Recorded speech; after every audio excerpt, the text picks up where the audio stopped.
All right, let's get into some of the most important lessons. These are all about safety, and the first thing you need to know is what is kickback and how to prevent it. Kickback occurs when the router bit catches the grain and throws the piece or the router.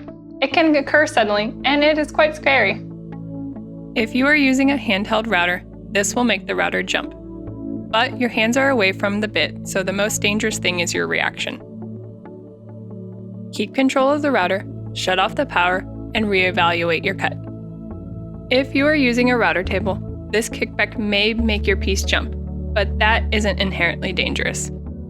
Where the danger comes in is if your hand is next to the blade when the kickback occurs, especially if you are routing something small that may have been knocked out of your hands. Then your hands may still be pressing towards the bit without the wood to protect them. If your fingers will be close to the bit, use a push pad to provide an extra layer of protection. And if you are routing small parts, use additional fixturing or clamps to hold the part while keeping your hands further from the blade.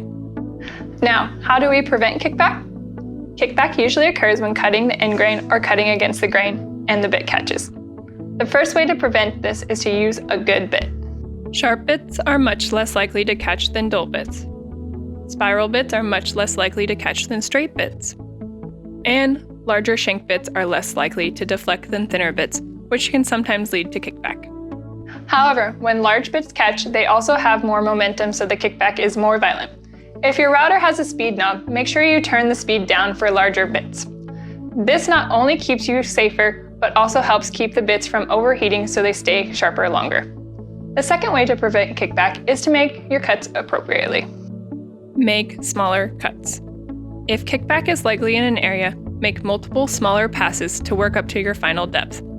As a general rule of thumb, you should never cut deeper than the diameter of your bit in a single pass.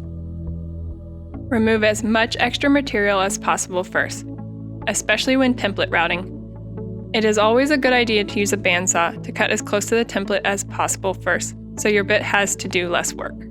Pay attention to grain direction and use extra care when cutting end grain or figured woods. Whenever possible, start and stop your cuts on long grain so you transition into the end grain in a controlled cut.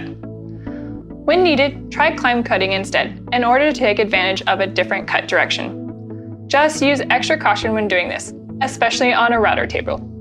Finally, consider using a fence or a guide pin. Having an additional point of contact, like a fence or a guide pin, allows you to guide the piece to your bit in a more controlled manner and gives you additional support against kickback. Just be careful with how you use them so that you never pin a piece between the bit and the fence or pin.